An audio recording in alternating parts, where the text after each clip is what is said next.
សួស្តីបងប្អូនទាំងអស់គ្នាហ្នឹងហើយខ្ញុំលីឡែនជួបគ្នាជាមួយខ្ញុំម្ដងទៀតហើយថ្ងៃនេះធ្វើវីដេអូយ៉ាងប្លែកបន្តិចដោយសារតែខ្ញុំមិនដែលចែកម្លែកធ្វើវីដេអូតាក់ទងជាមួយនឹងtechnique បញ្យលអញ្ចឹងទេខ្ញុំធ្លាប់តែបរៀនជាមួយនឹងភ្ញៀវផ្ទាល់អនឡាញឬមួយក៏ជួបផ្ទាល់បរៀនផ្ទាល់នៅក្រុមហ៊ុនហ្មងហើយអញ្ចឹងថ្ងៃនេះខ្ញុំធ្វើវីដេអូដែលផ្ដោតសំខាន់តាក់ទងជាមួយនឹងការវិភាគទៅលើ technical ផ្ដោតទៅលើយុទ្ធសាស្ត្រ IVG ហើយមេរៀននេះគឺផ្ដោតសំខាន់ទៅលើ beginner trader trader ថ្មីសម្រាប់អ្នកដែលចង់ហ៊ានតាក់ទងជាមួយនឹងយុទ្ធសាស្ត្រ SMC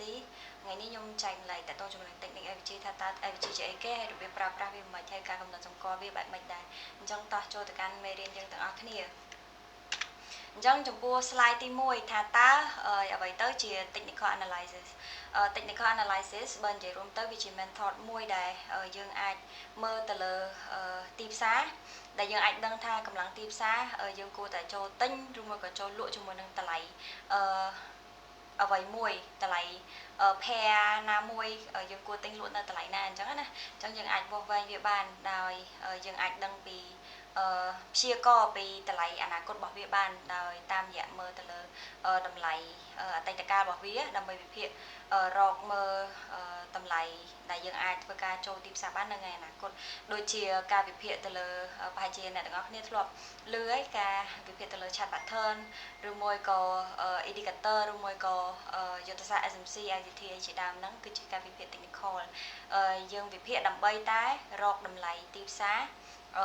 មួយដែលជាក់លាក់អាចចូលទៅរកផលចំណេញបាននិងកំណត់ហានិភ័យដើម្បីកុំឲ្យយើងខាតបង់នៅគណនីរបស់យើងអញ្ចឹងណាហ្នឹងហើយអញ្ចឹងចូលទៅ slide បន្តទៀតអញ្ចឹងថា slide បន្តទៀតតើ technical ហ្នឹងវាប្រើប្រាស់បែបម៉េចអញ្ចឹងចំពោះ technical ការប្រើប្រាស់ technical ទី1ចំណុចសំខាន់ជាងគេគឺយើងត្រូវតែយល់ដឹងតាក់ទងជាមួយនឹងបកគោលរបស់ technical បកគោលរបស់បច្ចេកទេសទីផ្សារដើម្បីមុននឹងយើងធ្វើការវិភាគបានអញ្ចឹងបើសិនជាយើងអត់ស្គាល់បកគោលទាំងពីរហ្នឹងទេក៏យើងអាចធ្វើការវិភាគទីផ្សារដើម្បីរកតម្លៃជាក់លាក់មួយដើម្បីចូលទីផ្សារបានដែរអញ្ចឹងតោះកុំឲ្យខាត់ពេលយូរយើងមកស្គាល់តាក់ទងជាមួយនឹងបកគោលទាំងអស់គ្នាអញ្ចឹងបកគោលទីផ្សារឬមួយក៏បកគោលដើមទៀន technical គឺវាមាន2តែ2ហ្នឹងទេមួយបកគោលក្រហមឬមួយក៏មួយទៀតបកគោលពណ៌ខៀវឬមួយក៏បៃតងអញ្ចឹងទៅអញ្ចឹងបកគោលក្រហមគេហៅវាថាជា bearish market ឬមួយក៏ bearish candlestick ឬមួយក៏បកគោលបៃតងហ្នឹងគឺជា bullish candlestick អញ្ចឹង bearish candlestick ហ្នឹងវាមានន័យថាម៉េចខ្ញុំក៏បានដាក់បកប្រែជាភាសាខ្មែរដើម្បីឲ្យបងងាយយល់ដែរអញ្ចឹងa bear candlestick is a condition of a financial market in which price are falling or are expected to fall អញ្ចឹងបើនិយាយស្រួលស្ដាប់ទៅបកគោលពណ៌ក្រហមនេះគឺវាបញ្ជាក់ពីកម្លាំងនៃការធ្លាក់ចុះរបស់ទីផ្សារឬមួយក៏ត្រូវបានរំពឹងទុកថាវានឹងមានការធ្លាក់ចុះអញ្ចឹងដូចនៅក្នុងនេះខ្ញុំបានដាក់ច្បាស់ថាបកគោលពណ៌ក្រហមបើកផ្សារនៅកន្លែងណាបិទផ្សារនៅកន្លែងណាហើយនៅពេលដែលបិទផ្សារទៅវាបើសិនជាវាបើកនៅលើវាប្រកាសជាបើសិនជាវាជា bearish វាបង្កើតជាមួយបិទនៅក្រោមហើយអញ្ចឹងកន្លែងដែលវាបើកហើយនឹងបិទហ្នឹងវាបង្កើតជាពណ៌ក្រហមអញ្ចឹងអាហ្នឹងគេហៅវាថាជា body ខ្លួនប្រាណរបស់វាហើយអាកន្លែងនេះគឺជា open price វាបើកនៅខាងលើបន្ទាប់មកវាបិទវិញនៅខាងក្រោមហើយអាចុងនេះមានន័យថាបកគោលហ្នឹងវាបើកផ្សារនៅនេះបើផ្សារនៅហ្នឹងវាបានមានការកើនឡើងទៅលើនេះហើយប៉ុន្តែនៅពេលបិទផ្សារវាអត់បិទនៅលើហ្នឹងទេវាធ្លាក់ចុះមកវិញអញ្ចឹងវាចាប់ផ្ដើមបង្កើតខ្លួនពណ៌ក្រហមនៃការធ្លាក់ចុះមកវិញហើយវាធ្លាក់ចុះមកដល់នេះវាអត់បិទផ្សារនៅហ្នឹងទេវាឡើងមកបិទនៅនេះវិញអញ្ចឹងអាចុងហ្នឹងគឺគេហៅវាថាជាស្រមោលជា shadow ឬមួយក៏ជា wick គ្រាន់តែវាជាអាមួយ shadow នៅលើអាមួយទៀត shadow នៅក្រោមអញ្ចឹងណាបោះបកគោលពណ៌ក្រហមមួយហ្នឹងអញ្ចឹងទីផ្សារពណ៌ក្រហមមួយហ្នឹងគឺជាទីផ្សារធ្លាក់ចុះរបស់តម្លៃហាងឆេងអន្តរជាតិណាមួយហើយសម្រាប់បកគោលពណ៌បៃតងបកគោលពណ៌បៃតងបើមើលទៅវាមិនមានភាពខុសគ្នាអីហ្មងដែរគ្រាន់តែវាខុសគ្នាតែតម្លៃបើកផ្សារនិងបិទផ្សារទេអញ្ចឹងបកគោលពណ៌ខៀវតម្លៃបើកផ្សាររបស់វាគឺនៅខាងក្រោមវិញបកគោលពណ៌ក្រហមបើកផ្សារនៅខាងលើតែបកគោលពណ៌ខៀវគឺបើកផ្សារនៅខាងក្រោមអញ្ចឹងនៅពេលដែលវាបើកនៅខាងក្រោមវាឡើងទៅបិទខ្លួននៅខាងលើវិញអញ្ចឹងអាហ្នឹងគឺជា បកគោលពណ៌ខៀវអញ្ចឹងបកគោលពណ៌ខៀវ bullish candlestick អញ្ចឹង a bull market is a condition of a financial market in which price are rising or are expected to rise អញ្ចឹងគ្រាន់តែមួយអានេះមានការធ្លាក់ចុះអញ្ចឹងអានេះទីផ្សារនេះមានការកើនឡើងដោយសារតែវាបើកបកគោលនៅខាងក្រោមនេះហើយវាទៅបិទខ្លួនប្រាណវិញនៅខាងលើហើយវាឡើងដល់ធំនេះប៉ុន្តែវាអត់បិទនៅលើហ្នឹងទេវាក្នុងកំឡុងរយៈពេលនោះឧទាហរណ៍យើងមើល1ម៉ោងក្នុងកំឡុង1ម៉ោងហ្នឹងគឺវាឡើងទៅដល់ធំនេះហើយវាធ្លាក់ចុះមកបិទបកគោលធំនេះវិញអញ្ចឹងមានន័យថាគម្លាតនៃការបើកផ្សារនិងការបិទផ្សារនេះអាហ្នឹងគឺវាបង្កើតបានជាខ្លួនប្រាណមួយដែលវាបង្កើតជាទីផ្សារនៃការកើនឡើងរបស់តម្លៃហាងឆេងអ្វីមួយហើយអានេះ shadow ខាងលើឬមួយក៏ wick ខាងលើហើយនេះជា shadow ខាងក្រោមហើយនិង wick ខាងក្រោមដូចគ្នាដែលវាអានេះគឺជា body រវាងតម្លៃបិទរវាងតម្លៃបើកហើយនិងតម្លៃបិទផ្សារហ្នឹងហើយអញ្ចឹងបើសិនជាយើងស្គាល់អាហ្នឹងយើងអាចធ្វើការវិភាគតាក់ទងជាមួយនឹង technical បានហើយអញ្ចឹងអា start ដំបូងបំផុតរបស់ការវិភាគរបស់ technical គឺយើងត្រូវតែស្គាល់តាក់ទងជាមួយនឹង bearish ហើយនិង bullish candlestick ហ្នឹងហើយអញ្ចឹងចូលដល់ slide បន្តទៀតអញ្ចឹងចូលដល់ slide បន្តទៀតយើងចូលទៅដល់ FVG តែម្ដងអញ្ចឹង FVG ហ្នឹងគឺជាអីគេ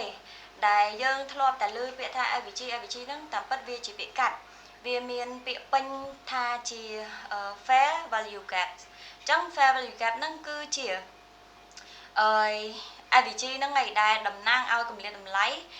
ដែលមានគោលគំនិតនៅក្នុងការជួញដូរដែលកំណត់តុល្យភាពតម្លៃនៅលើ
គឺយើង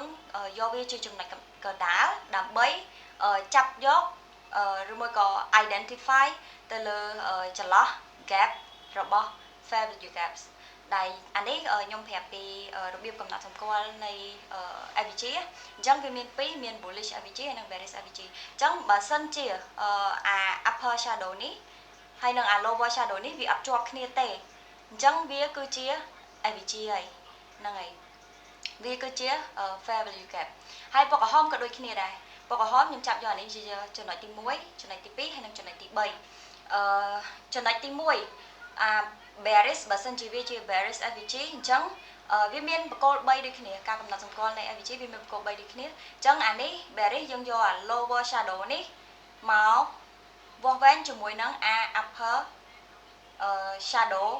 នៅបកគោលទី3ដែរដូចគ្នាហើយនេះគឺជា body បើសិនជារវាងចន្លោះបកគោលទី1និងបកគោលទី3បើវាស់ទៅនេះវាមានប្រអប់ដាក់វាស់នៃ gap អញ្ចឹងយើងយកអាពីរហ្នឹងមកធៀបគ្នាបើសិនជាវាបង្កើតជាចន្លោះមួយមានន័យថាវាជា fair value gap ហើយតម្លៃទីផ្សារហ្នឹងវាបង្កើតជា fair value gap ហើយអញ្ចឹងចូលដល់ slide ទី3how to use in trading អញ្ចឹងតើយើងប្រើប្រាស់ទៅលើ FVG យ៉ាងដូចម្ដេចអញ្ចឹងទី1គឺយើង FVG ហ្នឹងគឺយើងប្រើប្រាស់ដើម្បី identify ទៅលើ potential trade level អញ្ចឹងបើសិនជាទីផ្សារហ្នឹងវាបង្កើត FVG ហើយបើសិនជាទីផ្សារហ្នឹងវាបង្កើត FVG ហើយឧទាហរណ៍អានេះជា bearish FVG អញ្ចឹងមានន័យថានៅពេលដែលវាមានការធ្លាក់ចុះអញ្ចឹងតម្លៃហ្នឹងគឺអាចនឹងមានការកើនឡើងទៅបំពេញចន្លោះ FVG ហ្នឹងវិញនិយាយឲ្យស្រួលស្ដាប់ទៅបើសិនជាវាមានការធ្លាក់ចុះហើយ mình du mình chắp tụi bây chỉ vì miền cát lại trong mà chởn cái đói việc bạc cát trở lại hay việc bạc cát chia tập lắp mà rốc trở lại nắng nơi ngày nào muội chẳng trader use AVG to pinpoint area where the market might return to the future to fill the gap chẳng năng ngày việc bạc cát trở lại năng hái việc cho chởnอย่างนั้นcái đói chẳng mình du mình chắp năng ngày nào cốt vì ai miền cát càng lớn từ lỡ cho nên năng vinh chẳng cho nên năng cứ dương ạch chập vô viết phơi chỉ man point đầm bay trôi tìm xa bàn hay viết còn miền sạch việt tại hay năng ngày chẳng entry and exit signal chẳng ca pra pra từ lỡ AVG này cứ viết miền là thảm vào trời mình tên đời xa tay bà sân chia dương chập vô AVG năng cứ chia chùm nội đại trôi tìm xa nơi bây để dân khơi hay dân bột xong chúng mình tách nách xem hay nơi bây để dân confirm chúng mình AVG nó đầm bay trôi chúng mình tìm xong nó mình này tha AVG nó vì miềnประสิทธิภาพvì miền ประสิทธิภาพ ខ្ពស់ នៅ ក្នុង ការ ស្វែង រក ប្រាក់ ចំណេញ ឲ្យ យើង បាន ហើយ AVG គឺ វា កំណត់ សម្គាល់ ទៅ លើ តម្លៃ ទី ផ្សារ ឲ្យ យើង បាន ជាក់លាក់ បាន ច្បាស់លាស់ ហើយ win rate របស់ វា គឺ ច្រើន ជាង ការ ខាតAVG ហ្នឹងគឺអាចធ្វើឲ្យយើងមានការខាតបង់តិចជាងផលចំណេញបងប្អូនទាំងអស់គ្នាវិញនិយាយសួរស្ដាប់ចឹងចឹង they are used to help find potential entry and exit point for trade as well as the confirm trend range ចឹងបើសិនជាកាលណាយើងឃើញ AVG ហ្នឹងហើយមានន័យថាយើងអាចរកចំណុចមួយដែលអាចចូលទីផ្សារបានជាក់លាក់ដែលអាចធ្វើឲ្យយើងរកផលចំណេញពីការ trading ទៅលើ pair ឬមួយក៏ទៅលើតម្លៃហាងឆេងមាសឬមួយក៏ទៅលើការ trade ទៅលើ crypto អីចឹងអញ្ចឹងវាបង្ហាញចំណុចច្បាស់ជាក់លាក់មួយ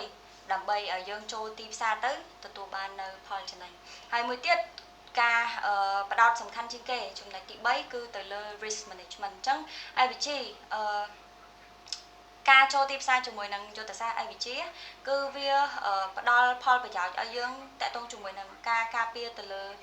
ហានិភ័យបានច្រើនមែនតើតាក់ទងជាមួយ risk management ព្រោះតែ AVG ហ្នឹងគឺវា set up មួយហ្នឹងគឺវាកំណត់នៅផលខាតតិចជាងផលចំណេញណាមានន័យថាផលខាតមួយចំណេញបានគុណនឹង5អញ្ចឹងបងប្អូនទាំងអស់គ្នាអាចស្វែងយល់បន្ថែមតាក់ទងជាមួយនឹង AVG ទៀតបានអញ្ចឹងចំណុចសំខាន់គឺមាន3ហ្នឹងទី1គឺ identifying potential trade level ទី2គឺ entry and exit signal កន្លែងចេញចូលទីផ្សារមានភាពជាក់លាក់ហើយទី3គឺការការពារទៅលើការដាច់គណនេយ្យការការពារទៅលើហានិភ័យនៃការ trading របស់យើងជាពិសេសគឺការពារទៅលើការដាច់គណនេយ្យរបស់យើងហើយអានេះគឺជាឧទាហរណ៍ដែលខ្ញុំយកមកពី chart ជាក់ស្ដែងbullish AVG ហើយនិង bearish AVG អញ្ចឹងនៅពេលដែលយើងឃើញ form ចេញជា AVG ហើយអានេះ bullish AVG ដែលខ្ញុំបានកាត់មកអានេះទីផ្សារជាក់ស្ដែងហ្មងក្នុងរយៈពេលបច្ចុប្បន្នហ្មងត្រឹមតែនៅក្នុងសប្តាហ៍នេះថ្ងៃច័ន្ទហ្នឹងថ្ងៃទី20ជាងហ្នឹងអានេះ1ម៉ោងឆាតដែលឃើញមាន AVG form ពេល form ចេញ AVG ឃើញចន្លោះនេះហ៎បងនេះអានេះបកគោលទី1បកគោលទី2បកគោលទី3និយាយទៅគ្រប់បកគោលទាំងអស់គឺបើសិនជាវាចេញចន្លោះគឺវាសុទ្ធតែជា AVG អញ្ចឹង AVG នៅពេលដែលវាចេញចន្លោះហ่าបងវាស្រួល identify មែនតើនៅពេលដែលវាចេញចន្លោះហ្នឹងហើយវាប្រកាសជាមានការធ្លាក់ចុះមកប៉ះជាមួយនឹង AVG នឹងវិញនៅថ្ងៃណាមួយហើយវា respect ទៀតមិនថាវា respect តិចឬមួយក៏ច្រើនទេវាដឹងតែ respect ហ្មងប៉ុន្តែសំខាន់យើងដឹងពីរបៀបប្រើប្រាស់ទៅលើ AVG ហ្នឹងឲ្យបានត្រឹមត្រូវព្រោះ AVG វាមានច្រើនប៉ុន្តែសួរថា AVG មួយណាដែលធ្វើឲ្យយើង identify ទៅលើទីផ្សារហ្នឹងចូលទៅវាទទួលបាន win rate ច្រើនអញ្ចឹងបងត្រូវតែសិក្សាស្វែងយល់តាក់ទងជាមួយនឹងចំណុចហ្នឹងឲ្យកាន់តែច្រើនទៀតអានេះខ្ញុំគ្រាន់តែបង្ហាញពីការកំណត់សម្គាល់ឬមួយក៏ការមើលទៅលើ AVG ឲ្យបងទាំងអស់គ្នាបានស្គាល់ហើយអ្វីដែលសំខាន់គឺបងព្យាយាមresearch ឲ្យច្រើនតាក់ទងជាមួយនឹងយុទ្ធសាស្ត្រមួយនេះខ្ញុំគិតថាវាជាយុទ្ធសាស្ត្រមួយដែលល្អសម្រាប់ការ trading របស់យើងដែរហើយតោះចូលមកដល់ការមើលទៅលើចំណុចជាក់ស្ដែងដូចអានេះបកគោលទី1បកគោលទី2ហើយនិងបកគោលទី3អញ្ចឹងនេះបកគោលទី1ហើយណាបកគោលទី3នេះវាបានបង្កើតជាចន្លោះ AVG មួយហើយបន្ទាប់មកទីផ្សារក៏បានមានការកើនឡើងជាហូរហែឡើងទៅដល់លើអញ្ចឹងទៅ hay ca can lang bảo viết còn miên ca ở trên chị IVG đây khởi nhảy bồng bồng nè chẳng anh ấy bờ không ca can lang ní vì mình ca thầm tại IVG muối nè vì bậc ca IVG muối bờ to tại bông bò ách mơ bàn nơi p để vì bậc ca IVG muối muối thà ta tiếp xa miên ca reaction bài nè chẳng đôi IVG đi chẳng đôi anh ấy vì bậc ca IVG này hai bờ to má vì tục trở lại năng chào sẵn hay vì ban miên ca bậc ca đầm lấy lang tận đó tận lại cặp bùn bài sai liquidity ní vì lang tận đó bài sai liquidity ní hay bờ to má bạn vì miên ca lại cho một bên tay nơi không cùng lòng pในการกันล้างนั่นก็วิแมนเมนการกันล้างละโหดได้วิล้างล้างวิประกาศ IVG เคยยังบ่มประกาศ IVG อันนี้ประกอบตีมุ้ยประกอบตีปีให้นั่งประกอบตีใบให้จะล้างนี่ก็วิประกาศ IVG เดนเนี่ยวิประกาศ IVG ให้ต่อมาวิล้างให้ต่อมาวิจองมาไว้จองมาทำจำนวน IVG นั่งก็วิบานเมียนกาเบาล้างตะเลเป็นติดจังเคยท่าอัติโพลในfair value gap หรือไม่ก็ IVG นั่นคือวิ strong เหมือนแต่จังบานยมเอาវាជា top 1 មកនៅក្នុង trading plan របស់យើងដែលវាអាចធ្វើការស្វែងរកផលចំណេញឲ្យយើងបានយ៉ាងងាយស្រួលហើយការការពារហានិភ័យរបស់យើងតិចទៀតមិនមែនថាវាអត់មានការខាតទេវាមានហានិភ័យដូចគ្នាប៉ុន្តែយើងត្រូវតែកំណត់ទៅលើ stop loss ទៅតាមយុទ្ធសាស្ត្រដែលយើងបានវិភាគនិយាយទៅយុទ្ធសាស្ត្រមួយណាក៏ត្រូវតែកំណត់ទៅលើ stop loss ដែរអញ្ចឹងដូច IVG នេះអញ្ចឹងគ្រាន់តែវាប៉ះហើយវាឡើងហើយបន្ទាប់មកវាបង្កើតទៅលើ IVG មួយទៀតវាប៉ះហើយវាឡើងទៀតអញ្ចឹងមានន័យថាអតិពលឬមួយក៏កម្លាំងនៃ IVG ហ្នឹងគឺពិតជាខ្លាំងមែនតើវាបើសិនជាវាបង្កើតនៅ bullish IVG នៅពេលដែលវាធ្លាក់ប៉ះហើយវានឹងរុញទីផ្សារឡើងទៅលើវិញទៀតអញ្ចឹងនេះគឺជារបៀបកំណត់សម្គាល់ទៅលើ IVG ងាយខ្ញុំសង្ឃឹមថាបងប្អូនទាំងអស់គ្នានឹងយល់កាន់តែច្បាស់តកតងជាមួយនឹងការកំណត់សម្គាល់ទៅលើ IVG ហ្នឹងណាហើយនេះតកតងជាមួយ bullish IVG អញ្ចឹង entry market របស់យើងនៅពេលណាបើសិនជាយើងចាប់អានេះយើងចាប់បានជា IVG មួយ